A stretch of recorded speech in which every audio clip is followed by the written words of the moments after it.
ಸೂರ್ಯನ ಪೂಜೆ ಮಾಡೋಕ್ಕೆ ಬಂದು ನೋಡ್ದ. ಆವಾಗ ಚಿಕ್ಕ ಚಿಕ್ಕ ಚಿಕ್ಕ ಗುಂಡಿಗಳಿದ್ವು. ಯಾರು ಮಾಡ್ಯಾರ ಇದನ್ನು ಅಂತ ತಿಳ್ಕೊಂಡು ಹೆಂಡ್ತಿ ಕೇಳ್ದ. ಹೆಂಡ್ತಿ ಹೇಳಿದ್ಲು, ನಿಮ್ಮ ಮುದ್ದು ಮಗ ಅದನ್ನಲ್ಲ ಬಸವರ್ಸ ಅವ್ನು ಮಾಡ್ಯಾರ. ಬಸವ ಬಾರ ಇಲ್ಲಿ. ಅಡ್ಕೊಂಡಿದ್ದ, ಸ್ವಲ್ಪ ಬಚ್ಚಿಟ್ಕೊಂಡಿದ್ದ. ಬಂದ. ಏನಪ್ಪ, ಅಲ್ಲ ಯಾಕೆ ಬಾವಿ ಇಂಥವು ಯಾಕೆ ಇದು ತೋಡಿದಿ, ಇದು ಗುಂಡಿ ಯಾಕೆ ತೋಡಿದಿ ಅಂತ ಕೇಳ್ದ. ಏನಿಲ್ಲ, ಬಾಯಾರಿಕೆ ಆಗಿತ್ತು, ತುಂಬ ನೀರಡಿಕೆ ಆಗಿತ್ತು. ಅದಕ್ಕೆ ಅಮ್ಮಗೆ ನೀರು ಕೇಳಿದ್ರೆ ನಿಮ್ಮ ಪೂಜಾ ಮುಗಿಯೋರಿಗೆ ಕೊಡೋದಿಲ್ಲ ಅಂತ ಹೇಳಿದ್ರು. ಅದಕ್ಕಾಗಿ ಬಾವಿ ತೋಡಿ ನೀರು ಕುಡಿಬೇಕು ಅಂತ ಬಾವಿ ತೋಡಿದೆ ಅಂತ. ಬಾವಿ ತೋಡಬೇಕಾದ್ರೆ ಒಂದನ್ನೇ ಆಳವಾಗಿ ಎಗದ್ರೆ ನೀರು ಬರ್ತಾವೆ. ಅಲ್ಲೆಟ್ಟಿಟ್ಟು ಗುಡಿ ತೋಡಿದ್ರೆ ಹೆಂಗಾರೆ ನೀರು ಬರ್ತಾವೋ ಅಂತ ಕೇಳಿ. ಹಾಗೆ ಅಪ್ಪ, ಒಂದೇ ಬಾವಿ ಆಳವಾಗಿ ಎಗದ್ರೆ ಹೆಂಗೆ ನೀರು ಬರ್ತಾವ, ಒಂದೇ ದೇವರನ್ನು ಒಂದೇ ಮಂತ್ರದಿಂದ ಒಂದೇ ನಿಷ್ಠೆಯಿಂದ ಪೂಜೆ ಮಾಡಿದ್ರೆ ಮಾತ್ರ ಸಾಕ್ಷಾತ್ಕಾರ ಆಗ್ತದೆ ಅಂತ. ಅಂದರೆ ಇಲ್ಲಿ ಬಸವಣ್ಣ ತನ್ನ ತಂದೆಗೆ ಏನಕ್ಕೆ ಏಕದೇವೋಪಾಸನೆಯನ್ನು ಕಲಿಸ್ತಾನೆ. ಅಷ್ಟು 8 ವರ್ಷದ ಮಗು ತಂದೆಗೆ ಏಕದೇವೋಪಾಸನೆಯ ತತ್ವವನ್ನು ಕಲಿಸ್ಬೇಕಾದ್ರೆ ಅದು ಕಲಿತಂದ ಬಂದಿರತಕ್ಕಂಥದ್ದಲ್ಲ. ಅವರು ದ ಬೋರ್ನ್ ಸೈನ್ಸ್ ಅಂತ ಹೇಳ್ತಾರೆ. ಜ್ಞಾನೇಶ್ವರ ಮಹಾರಾಜರು 18ನೇ ವಯಸ್ಸಿನಲ್ಲಿ ಜ್ಞಾನೇಶ್ವರಿ ಅನ್ನುವಂಥ ಪುಸ್ತಕವನ್ನು ಬರೆದಾರೆ. ಅದನ್ನು ತಿಳ್ಕೊಳ್ಳಿಕ್ಕೆ ವಿನೋಬಾಜಿಗೆ 25 ವರ್ಷ ಇದ್ದಾಗ ಕಷ್ಟ ಆಯಿತು ಅಂತ. ವಿನೋಬಾಜಿ ಭಾಳ ದೊಡ್ಡ ಪಂಡಿತರು, ಅಂಥ ಪಂಡಿತರಿಗೆ ತಿಳ್ಕೊಳ್ಳಿಕ್ಕೆ ಕಷ್ಟ ಆಯಿತು ಅಂತ ಹೇಳ್ತಾರೆ. ಈಗ ಬಸವಣ್ಣವ್ರ ವಚನ ಬರೆದಾರ. ಅಕ್ಕಮಹಾದೇವಿ 10-15 ವರ್ಷಗಳಲ್ಲಿ ಬರೆದಿರ್ತಕ್ಕಂಥ ವಚನಗಳ ಮೇಲೆ PhD ಡಿಗ್ರಿ ತಗೊಂಡಾರ. 4 ಜನ ಅಕ್ಕಮಹಾದೇವಿ ಮೇಲೆ PhD ಡಿಗ್ರಿ ತಗೊಂಡಾರ. ಮತ್ತು ನಿಮಗೆ ಯಾಕೆ ಬರೆಯೋಕ್ಕಾಗಲ್ಲ ಅಂತ? ಅಕ್ಕಮಹಾದೇವಿ ಯಾವ ಕಾಲೇಜಲ್ಲಿ, ಬೆಂಗಳೂರು ಯೂನಿವರ್ಸಿಟಿಲಿ ಓದಿದ್ರೆ, ಏನು ಮೈಸೂರು ಯೂನಿವರ್ಸಿಟಿಲಿ ಓದಿದ್ರೆ, ಕರ್ನಾಟಕ ಯೂನಿವರ್ಸಿಟಿಲಿ ಓದಿದ್ರೆ, ಯಾವ ವಿಶ್ವವಿದ್ಯಾಲಯ ಓದಿರಲಿಲ್ಲ. ಈ ನಿಸರ್ಗ ಅಂತಕ್ಕಂಥ ವಿಶ್ವವಿದ್ಯಾಲಯದಲ್ಲೇ ಆಕೆ ಬೇಕಾದಷ್ಟು ಈ ಬಿಚ್ಚಿಟ್ಟ ಪುಸ್ತಕ ಇದ್ದಂಗೆ, ನಿಸರ್ಗ ಬಿಚ್ಚಿಟ್ಟ ಪುಸ್ತಕ, ಬೇಕಾದಷ್ಟು ಜ್ಞಾನ ಇರ್ತದೆ. ಅದನ್ನು ತಿಳ್ಕೊಳ್ತಕ್ಕಂಥ ಶಕ್ತಿ ಎಲ್ಲರಿಗೂ ಇರೋದಿಲ್ಲ.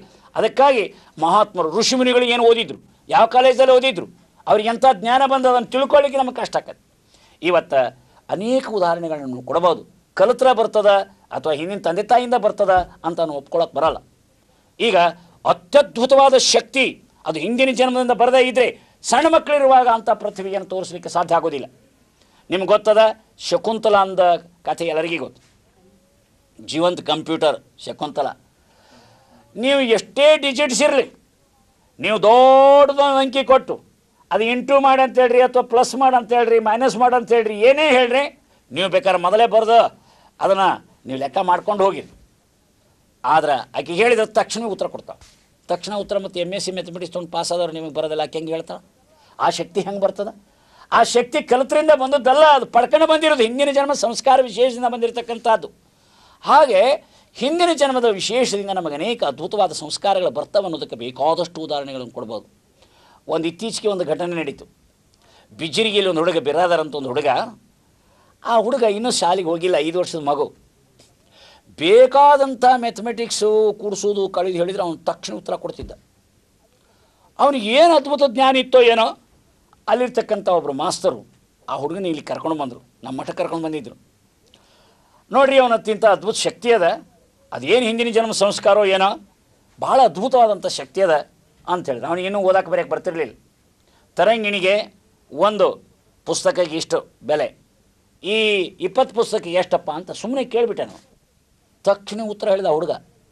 ಇನ್ನೊಂದು ಕೇಳಿದೆ, ಈ ಪುಸ್ತಕದ ಬೆಲೆ ಇಷ್ಟದ, ಇಷ್ಟು ಪುಸ್ತಕ ಎಷ್ಟಾಕದಂತ ತಕ್ಷಣವೇ ಸರಿಯಾದ ಉತ್ತರ ಹೇಳ್ದ. ನನಗೆ ಭಾಳ ಅದ್ಭುತ. ಯಾಕಂದ್ರೆ ನಾವು ನೋಡ್ತೀವಿ SSLC ಪಾಸ್ ಆದವ್ರು ನಮ್ಮಲ್ಲಿ ಹುಡುಗಿಯರು ಅದಾರ, ಸಾಧಕಿಯರು ಅದಾರ, BA ಪಾಸ್ ಆದವ್ರು ಅದಾರ. ಅವರಿಗೆ ಒಂದು ಜಮಾ ಖರ್ಚು ಬೇರೆ, ಒಂದು ದಿನ ಒಂದು ಪುಟದ ಮಾಡಬೇಕಾದ್ರೆ ಎಲ್ಲರ ಒಂದು ತಪ್ಪೇ ಇರ್ತವೆ. ಅಂದರೆ ಕಲಿತವರಿಗೂ ಲೆಕ್ಕ ತಪ್ಪು ಆಗ್ತದೆ ಅಂದಾಗ, ಕಲಿಯಲಾರದ ಮಗು ಇಷ್ಟೊಂದು ಸರಿಯಾಗಿ ಉತ್ತರ ಹೇಳ್ತಾನಂದ್ರೆ ಅವನು ಹಿಂದಿನ ಜನ್ಮದಲ್ಲಿ ದೊಡ್ಡ ಮ್ಯಾಥಮೆಟಿಷಿಯನ್ ಇರಬೇಕು. ಇಲ್ಲಿದ್ರೆ ಆಗ ಬರ್ಲಿಕ್ಕೆ ಸಾಧ್ಯವೇ ಇಲ್ಲ. ಸಂಗೀತ, ಸಣ್ಣ ಮಕ್ಕಳಿದ್ದಾಗ ಸಂಗೀತ ಹಾಡೋದು ನೋಡ್ತೀವಿ ನಾವು. ಭಾಳ ರಾಗ ತಾಳ ಲಯ ಭಾಳ ಚಂದ ಹಾಡ್ತಿರ್ತಾರೆ. ಈಗ ನಾವು ಬಸವಶ್ರೀ ಅದ ಎಷ್ಟು ಚಂದ ಹಾಡ್ತಾರೆ ನೋಡಿದ್ರೆ. ಬಸವಶ್ರೀ ಹಾಡಿದಂಗೆ ನೀವು ಹಾಡಕ್ಕೆ ಬರ್ತದೇನ? ನಮಗೆ ಬರ್ತದೇನ? ಮತ್ತಾರಿಗಿರ ಬರ್ತದೇನ? ಬರೋಲ್ಲ. ಯಾಕೆ ಬರೋದಿಲ್ಲ? ಹಿಂದಿನ ಜನ್ಮದ ಆ ಸಂಗೀತ ಸಂಸ್ಕಾರ ಈ ಜನ್ಮದಲ್ಲಿ ಬಂದವು. ಅದಕ್ಕೆ 5-6 ವರ್ಷದ ಮಕ್ಕಳು ಅಷ್ಟು ಚಂದ ಹಾಡ್ತಾವೆ. ನಾನೊಂದು ಹುಡುಗನ ನೋಡಿದೆ, ನಮ್ಮ ಭಕ್ತರ ಮಗು, ಅದು ಸಣ್ಣ ಮಗು ಇತ್ತು. ನಮ್ಮ ಆಶ್ರಮ ಕರ್ಕೊಂಡು ಬಂದಿದ್ರು, 5-6 ವರ್ಷ ಇತ್ತು. ಅವನು ಹೈ ಕ್ಲಾಸ್ ತಬಲ ಬಾರಿಸ್ತಿದ್ದ. ಉರ್ಕಿ ಮಠ ಅಂತ ತಿಳ್ಕೊಂಡದಾರ, ಅವ್ರು ನಮ್ಮ ಶಿಷ್ಯರು, ಅವ್ರ ಮಗ. ಅವನು 3 ವರ್ಷದಾಗ ಅವ್ರ ಅಪ್ಪನ ತಲೆ ಡುಬ್ಬು ಡುಬ್ಬು ಡುಬ್ಬು ಬಡಿತಿದ್ದಂತ. ಅವ್ರ ಅಪ್ಪಗೆ ಆಶ್ಚರ್ಯ, ಯಾಕೆ ತಲೆ ಬಡಿತಿದ್ದಂತ. ಯಾರಿಗೂ ಹೇಳಿದ ಕೂಡಲೇ ತಬಲಾ ಗಿಬಲಾ ಕಲ್ತಾನೆ ನೋಡು. ಎಲ್ಲಿ ಕಲಿತಾನ್ರಿ, ಸಣ್ಣ ಹುಡುಗ ನೋಡೇ ಇಲ್ಲ ಅವನು. ಹಂಗಾರೆ ಹಿಂದಿನ ಜನ್ಮ ಸಂಸ್ಕಾರ ಇದ್ದಿರ್ಬೋದು. ಇಡ್ರಿ ಅದು ತಬಲಾ ಇಟ್ಟರೆ ಎಡಕ್ಕಿಂತ ಬಲಕ್ಕಿಂತ ಬೇರೆ ಬೇರೆ ಅದು, ಎಡಕ್ಕೆ ಯಾವುದು ಬಲಕ್ಕೆ ಯಾವುದು ಅನೇಕರಿಗೆ ಗೊತ್ತಿರೋದಿಲ್ಲ.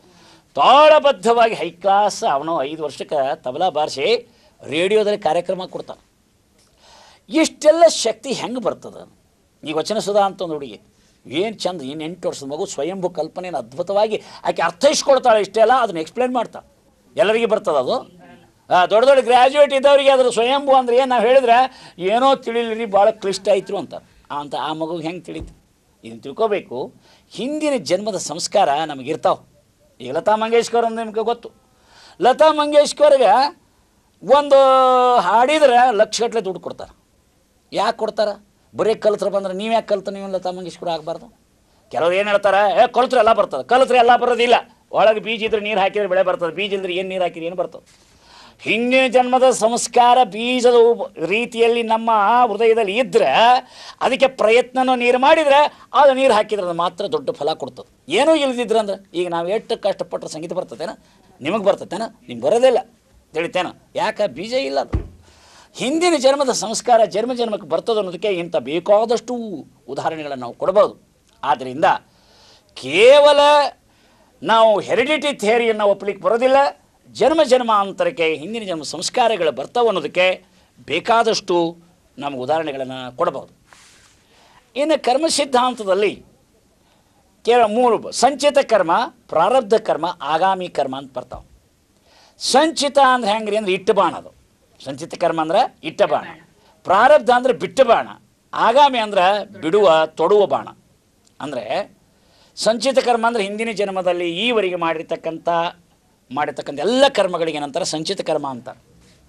ಈಗೇನು ನಾವು ಮಾಡ್ತಾ ಇದ್ದೀವಲ್ಲ, ಈಗೇನು ನಾವು ಅನುಭವಿಸ್ತಾ ಇದ್ದೀವಲ್ಲ, ಅದಕ್ಕೆ ನಂತರ ಪ್ರಾರಬ್ಧ ಕರ್ಮ. ಪ್ರಾರಬ್ಧ ಕರ್ಮನ ಭೋಗಿಸಿಯೇ ತೀರ್ಬೇಕು. ಪ್ರಾರಬ್ಧ ಕರ್ಮವನ್ನು ಅನುಭವಿಸುವಾಗ ಹಿಂದಿನ ಜನ್ಮದ ಕರ್ಮ ಏನು ಉಳಿದಿರ್ತಾವೋ ಸಿಲ್ಕು ಅವೆಲ್ಲ ಮುಂದೆ ಬರ್ತಾವಲ್ಲ, ಅವು ಆಗಾಮಿ ಕರ್ಮಗಳು. ಕೆಲವರು ಹೇಳ್ತಾರೆ ಶಾಸ್ತ್ರದಲ್ಲಿ ಆ ಪ್ರಾರಬ್ಧ ಕರ್ಮ ಅನುಭವಿಸಿಯೇ ತೀರಬೇಕು, ಅದು ಬಿಟ್ಟು ಬಾಣ ಇದ್ದಾಗ. ನಾವೊಂದು ಹುಲಿ ಅಂತ ತಿಳ್ಕೊಂಡು ಬಾಣ ಬಿಡ್ತೀವಿ, ಅದು ಹಸು ಇದ್ರೂ ಸೋಯ್ತು ಅದು ಹೋಗಿ ಬಡಿತಕ್ಕಂಥದ್ದು. ಭೂಮ್ರ್ಯಾಂಗ್ ಕರ್ಮ ಅಂತ ಹೇಳ್ತಾನೆ ನಾವು ಎಡಗರ ಕೈಸಿ. ಅಂದರೆ ಏನು ಗೊತ್ತಾ? ಭೂಮ್ರ್ಯಾಂಗ್ ಕರ್ಮ ಅಂತಂದ್ರೆ ಅದೊಂದು ಆಯುಧ, ಅದು ಆಫ್ರಿಕಾ ಖಂಡದಲ್ಲಿ ಉಪಯೋಗ ಮಾಡ್ತಾರಂತ. ಅವನಿಗೆ ನಾವು ಹೊಡಿಬೇಕಂತ ಆ ಆಯುಧದಿಂದ ಹೊಡೆದ್ರೆ ಅದು ತಪ್ಪಿತ್ತಂದ್ರೆ ಬಂದು ನಮಗೆ ಹೊಡಿತದೆ. ಆದ್ದರಿಂದ ನಾವು ಏನು ಮಾಡಿರ್ತೀವಿ ಅದನ್ನು ನಾವು ಅನುಭವಿಸ್ತೀವಿ ಅಂತ. ಅದಕ್ಕೆ ನಮ್ಮಲ್ಲಿ ಹೇಳ್ತಾರೆ ನೋಡು, ನಿನಗೇನೈತಿ ನಿನ್ನ ಪಾಲಿಗೆ ಬಂದದ್ದು ನೀನು ಊಟ ಮಾಡು, ನೀನು ಅದನ್ನು ಊಟ ಮಾಡಬೇಕು, ಇಲ್ಲ ಅಂದ್ರೆ ತಲೆ ಕಟ್ತೀವಿ ಅಂತ ಹೇಳ್ತಾರೆ. ಅಂದ್ರೆ ನಾವೇನೇನು ಮಾಡಿದ್ವಿ ಅದನ್ನು ನಾವು ಅನುಭವಿಸಬೇಕು, ಅದನ್ನು ನಾವು ಜೀವನದಲ್ಲಿ ಪಡಿಲೇಬೇಕು ಸುಖ ದುಃಖ ಅನ್ನುವಂಥ ಮಾತನ್ನು ಹೇಳ್ತಾರೆ. ಅದರಲ್ಲಿ ಇಲ್ಲೊಂದು ಮಾತನ್ನು ನೆನಪು ಬರ್ತದೆ. ಕೆಲರು ವಿಧಿವಾದ ಅಂತ ಹೇಳ್ತಾರೆ, ಕೆಲರು ಪ್ರಯತ್ನವಾದ ಶ್ರೇಷ್ಠ ಅಂತಾರೆ. ಕೆಲರು ಏನು ಹೇಳ್ತಾರೆ? ಪ್ರಯತ್ನವಾದವೇ ಶ್ರೇಷ್ಠ, ವಿಧಿವಾದ ಒಪ್ಪಬಾರ್ದು ಅಂತಾರೆ. ಕೆಲರು ಏನಿಲ್ಲ, ಎಲ್ಲ ವಿಧಿವಾದ ಅದ, ಪ್ರಯತ್ನ ಏನೂ ಇಲ್ಲ, ಅದ್ರಾಗೇನು ಹುರುಳಿಲ್ಲ ಅಂತಾರೆ. ಇವು 2 ಅರ್ಧ ಸತ್ಯಗಳು. ಈಗ ನೋಡ್ರಿ, ನಾವು ಕಾವೇರಿಯಲ್ಲಿ ಒಂದು ದೋಣಿ ತೆಗೆದುಕೊಂಡು ಈ ದಂಡೆಯಿಂದ ಆ ದಂಡೆಗೆ ಹೋಗ್ತಾ ಇದ್ದೀವಿ ಅಂತ ಇಟ್ಕೊಳ್ರಿ. ದೋಣಿಯಲ್ಲಿ ನೀವು ಕುಳಿತಿದ್ರೆ ಇದರಿಂದ ಅನುಭವ ಬರ್ತದೆ. ಇಲ್ಲಿ ನಾವು ಕುಳಿತುಕೊಂಡು ದೋಣಿಯಲ್ಲಿ ಆ ದಂಡೆಗೆ ಹೋದರೆ ನಮ್ಮ ದೋಣಿ ಹಿಂಗಿರ್ತದೆ, ಹಿಂಗೆ ಹೋಗಿ ಇಲ್ಲಿ ಮುಟ್ಟಬೇಕು, ಆದರೆ ಅಲ್ಲಿ ಮುಟ್ಟೋದಿಲ್ಲ. ಅದೇನಾಗ್ತದೆ? ಹಿಂಗೆ ವಾಲ್ಕೊಂಡು ಹೋಗ್ತದೆ. ಕಾರಣ ಏನಂದರೆ ನೀರಿನ ಒತ್ತಡ ಇರ್ತದೆ. ಆ ನೀರಿನ ಪ್ರವಾಹದ ಒತ್ತಡ ಹಿಂಗೆ ಒತ್ತುತ್ತಾ ಇರ್ತದೆ. ಅದನ್ನು ಸಾವರಿಸಿಕೊಂಡು ನಾವು ಹಾಕ್ತಾ ಹೋದಾಗ ಹಾಕ್ತಕ್ಕಂಥದ್ದು ಪ್ರಯತ್ನ. ಅದೇನು ಪ್ರವಾಹ ಇರ್ತದಲ್ಲ, ನೀರಿನ ಪ್ರವಾಹದ ಒತ್ತಡ, ಅದುವೇ ವಿಧಿ. Fate or destiny is nothing but the collective force of one's own action perform the past lives. ನಮ್ಮ ಪ್ರಯತ್ನವೂ ಮಾಡಬೇಕು. ಈ ಹಿಂದಿನ ಜನ್ಮದಲ್ಲಿ ಮಾಡಿದ ಕರ್ಮಗಳ ಮೊತ್ತದ ಒತ್ತಡವೇ ದೈವ. ಫೇಟ್ ಆರ್ ಡೆಸ್ಟಿನಿ ಅಂದ್ರೇನೋ ಹಿಂದಿನ ಜನ್ಮದಲ್ಲಿ ಮಾಡಿರ್ತಕ್ಕಂಥ ಕರ್ಮಗಳ ಮೊತ್ತದ ಒತ್ತಡವೇ ದೈವ. ಅದಕ್ಕಾಗಿ ಇದನ್ನು ತಿಳ್ಕೊಬೇಕು. ಹೆಂಗೆ ರೀ ಅಂತ ನೀವು ಕೇಳ್ಬೋದು. ಈಗ ನೋಡ್ರಿ, ಒಂದು ಫ್ಲೈಟ್ ಬಂತು ಬೆಂಗಳೂರಲ್ಲಿ, ಆ ಫ್ಲೈಟು ಆಕ್ಸಿಡೆಂಟ್ ಆಯಿತು. ಆವಾಗ ಒಮ್ಮೆಲೆ ಸುಮಾರು 90 ಜನ ಸತ್ತು ಹೋದರು. ಹೌದಲ್ಲ? ಅದೇನು ವಿಧಿ ಅಲ್ಲೇನು? ಮತ್ತಿನ್ನೇನು ವಿಧಿ ಅಲ್ಲದೆ ಇನ್ನೇನು? ಭಾಳ ಅಂದ್ರೆ ಅದು ಯಾಕೆ ಆಕ್ಸಿಡೆಂಟ್ ಆಯಿತು, ಹೇಗೆ ಆಕ್ಸಿಡೆಂಟ್ ಆಯಿತು ಅನ್ನೋದನ್ನು ಹುಡುಕ್ಬೋದು. ಒಂದು ಸಮಿತಿ ನೇಮಿಸಿರ್ತಾರೆ, ಹುಡುಕ್ಬೋದು. ಆದರೆ ಯಾಕೆ ಅವರು ಸತ್ರು ಅನ್ನುವ ಅದನ್ನು ಹೇಳೋದಕ್ಕೆ ಯಾರಪ್ಪಗೂ ಸಾಧ್ಯ ಇಲ್ಲ. ಹೇಗೆ ಆಕ್ಸಿಡೆಂಟ್ ಆಯಿತು ಅಂದ್ರೆ ಕಂಡು ಹಿಡಿಬೋದು. ಆದರೆ ಯಾಕೆ ಆಕ್ಸಿಡೆಂಟಾಗಿ ಯಾಕೆ ಇವರು ಸತ್ರು ಅನ್ನೋದು ಹೇಳಲಿಕ್ಕೆ ಸಾಧ್ಯವೇ ಇಲ್ಲ. ಅದು ವಿಜ್ಞಾನದ ಕೆಲಸ ಅಲ್ಲ, ಅದು ಧರ್ಮದ ಕೆಲಸ. ಅದು ಉತ್ತರ ಕರ್ಮ ಸಿದ್ಧಾಂತ ಮಾತ್ರ ಕೊಡ್ತದೆ. ಕರ್ಮ ಸಿದ್ಧಾಂತ ಹೇಳ್ತದೆ. ಈಗ ರಾಜೀವ್ ಗಾಂಧಿ ಬಗ್ಗೆ ಎಲ್ಲ ನೇಮಿಸ್ಯಾರಲ್ಲ, ಒಂದು ಕಮಿಟಿನ ನೇಮಿಸ್ಯಾರ. ಆದರೆ ಇಷ್ಟೆಲ್ಲ ಆದರೂ ಅವ್ರು ಕಂಡಿಡಿದ್ರು ಸಹಿತ ಯಾಕೆ ಆ ಸಮಯದಲ್ಲಿ ರಾಜೀವ್ ಗಾಂಧಿ ಸತ್ತ ಅನ್ನುವ ವಿಷಯವನ್ನು ಅವ್ರು ಎಂದೂ ಹೇಳಲಿಕ್ಕೆ ಸಾಧ್ಯನೇ ಇಲ್ಲ. ಅದು ಪ್ರಾರಬ್ಧ ಅಂತ ತಿಳ್ಕೊಂಡು ಧರ್ಮ ಹೇಳ್ತದೆ. ಅದು ಪ್ರಾರಬ್ಧ ಮುಗಿದಿತ್ತು, ಅದು ಆಯಿತು. ಅದಕ್ಕೆ ಬೇರೆ ಬೇರೆ ಏನೇ ಕಾರಣ ಇದ್ದರೂ ಸಹಿತ ಅವನು ಪ್ರಾರಬ್ಧ ಮುಗಿದಿತ್ತು, ಅವನು ವೀಸಾ ಮುಗೀತು. ಆ ವೀಸಾ ಎಷ್ಟೈತೆ ಅಟ್ಟ ಇರ್ತದೆ, ಮುಂದೆ ಇರೋಕೆ ಏನು ಮಾಡಿದರೂ ಇರೋಕ್ಕಾಗಲ್ಲ. ಇನ್ನು ತಿಳ್ಕೊಬೇಕು. ಅದಕ್ಕೆ ನಂತರ ವಿಧಿವಾದ ಅಂತ. ಅದಕ್ಕೆ ಬಾರದು ಬಪ್ಪದು ಬಪ್ಪದು ತಪ್ಪದು ಕೂಡಲ ಸಂಗಮ ದೇವ. ವಿಧಿವಾದ ಅಂತಂದ್ರೆ ಅದು ಏನೋ ನೀವು ಹಾಗೆಲ್ಲ ತಪ್ಪು ತಿಳ್ಕೋಬಾರ್ದು. ನಾವೇ ಹಿಂದಿನ ಜನ್ಮದಲ್ಲಿ ಮಾಡಿರ್ತಕ್ಕಂಥ ಕರ್ಮದ ಪಾಪ ಪುಣ್ಯದ ಒಂದು ಮೊತ್ತದ ಒತ್ತಡ ಅದು. ಅದಕ್ಕೆ ದೈವ ಅಂತ ಅನ್ನೋದು, ಅದಕ್ಕೆ ವಿಧಿ ಅಂತಕ್ಕಂಥದ್ದು.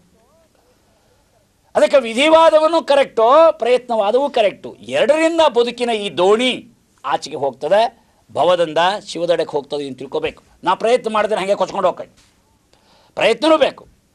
ಪ್ರಯತ್ನ ಅದು ಮುಂದೆ ವಿಧಿ ಆಗ್ತದೆ, ಹೇಳ್ತಾನೆ. ಅದರ ಪರಿಣಾಮವಾಗಿ ವಿಧಿ ಆಗ್ತದೆ. ಅದಕ್ಕೆ ನಮ್ಮ ಸ್ಕೂಟರ್ ತಗೊಂಡು ನಾವೇ ಡ್ರೈವ್ ಮಾಡ್ಕೊಂಡು ಹೋದ್ರೆ ಅದು ಪ್ರಯತ್ನವಾದ. ನಾವು ಬಸ್ನಾಗ ಪ್ರವಾಸ ಮಾಡಿದರೆ ಆದರೆ ಏನು ಸುಖದಕ್ಕಾದ್ರೆ ನಮ್ಮದೆಲ್ಲ ಪ್ರಾಣ ಅವನ ಕೈಯಾಗ ಕೊಟ್ಟಿರ್ತೀವಿ, ಡ್ರೈವರ್ನ ಕೈಯಾಗ.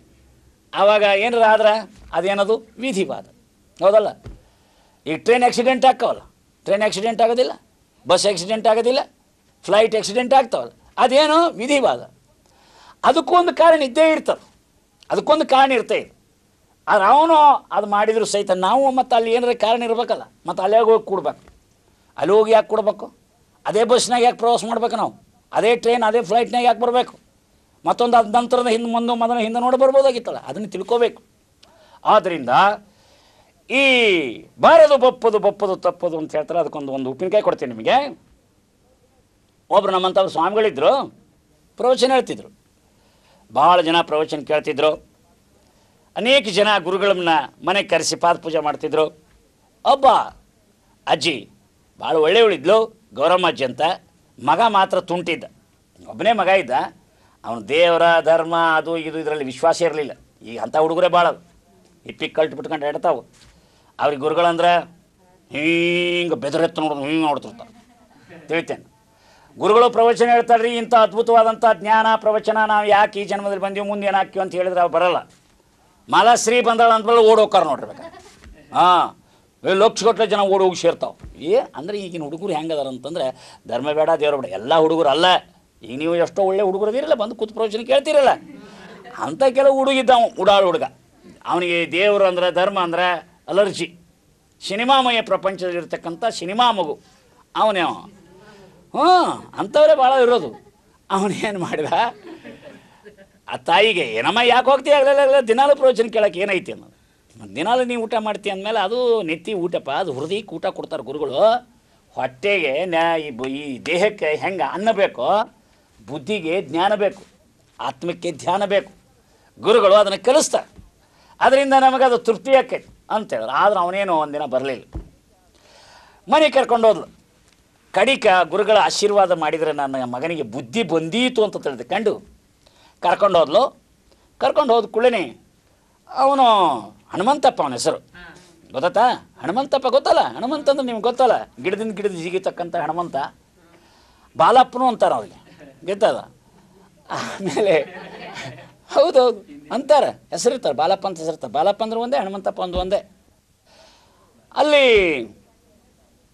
ಗುರುಗಳು ಅವನಿಗೆ ಬುದ್ಧಿ ಕಲಿಸ್ಬೇಕು ಅಂತ ವಿಚಾರ ಮಾಡಿ, ಏ ತಮ್ಮ, ನಾಳಿನ ದಿನ ನಿನಗೆ ಮೃಷ್ಟಾನ್ನ ಭೋಜನ ನಿನ್ನ ಜೀವನದಾಗ ಐತಪ್ಪ ಅಂತ ಹೇಳ್ಕೊಂಡು ಭವಿಷ್ಯ ನೋಡಿದ್ರು.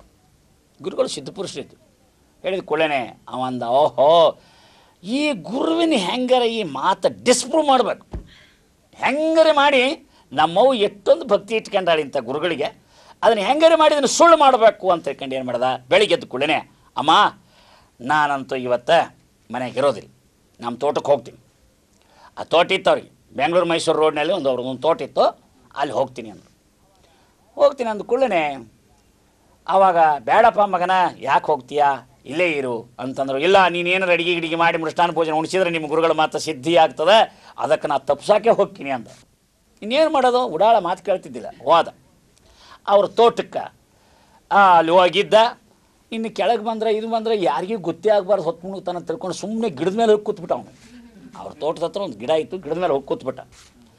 ಅಲ್ಲಿ ಏನು ಮಾಡ್ತೀವ್ರು, ಅನೇಕ ಜನ ಹೋಗೋದು ಬರೋದು ಹೋಗೋದಿತ್ತು. ಒಂದು ಪರ್ಸೆ ಇತ್ತು. ಈಗ ಮೇನ್ ರೋಡ್ ಅಲ್ಲ ಅದು, ಆಗಿನ ಕಾಲದ ಅಂತಕ್ಕಂಥ ರೋಡು. ಮತ್ತು ಈ ನ್ಯಾಷನಲ್ ಹೈವೇ ತಿಳ್ಕೊಂಡು ಏನೇನು ತಿಳಿತಾ, ಆಗಿನ ಕಾಲದ ಹಾದಿ ಬೇರೆ ಇತ್ತು.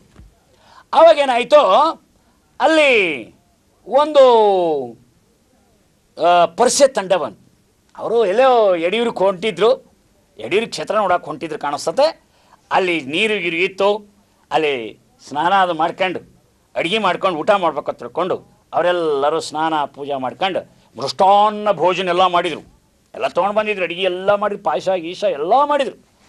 ಏನು ಉತ್ತರ ಕರ್ನಾಟಕದ ಹುಗ್ಗಿ, ನಿಮ್ಮ ದೇಶದ ಪಾಯಸ, ಉತ್ತರ ಕರ್ನಾಟಕ ಹೋಳಿಗೆ, ನಿಮ್ಮ ದೇಶದ ಒಬ್ಬಟ್ಟು ಎಲ್ಲ ಮಾಡಿದರು. ಮಾಡಿ ಊಟಕ್ಕೆ ಕೂತ್ಬೇಕು ಅಂದೊಟ್ಟಿಗೆ ಒಂದು ದರೋಡೆಕೋರು ದಂಡು ಬಂದುಬಿಡ್ತು. ಆ ದರೋಡೆಕೋರು ಬಂದು ಏನು ಮಾಡಿದರು, ಅವ್ರಿಗೆ ತುಂಬ ಹಸಿಬಿಟ್ಟಿದ್ರು, ಎಲ್ಲೇ ದರೋಡೆ ಮಾಡ್ಕೊಂಡು ಬಂದಿದ್ರು. ಇವ್ರು ಚೆನ್ನಾಗಿ ಅನಾಯಾಸವಾಗಿ ಅಡುಗೆ ಮಾಡಿದ್ರಲ್ಲ, ಅವ್ರನ್ನ ಬಡ್ದು ಓಡಿಸ್ಬಿಟ್ರು ಗುಂಡಗಳು.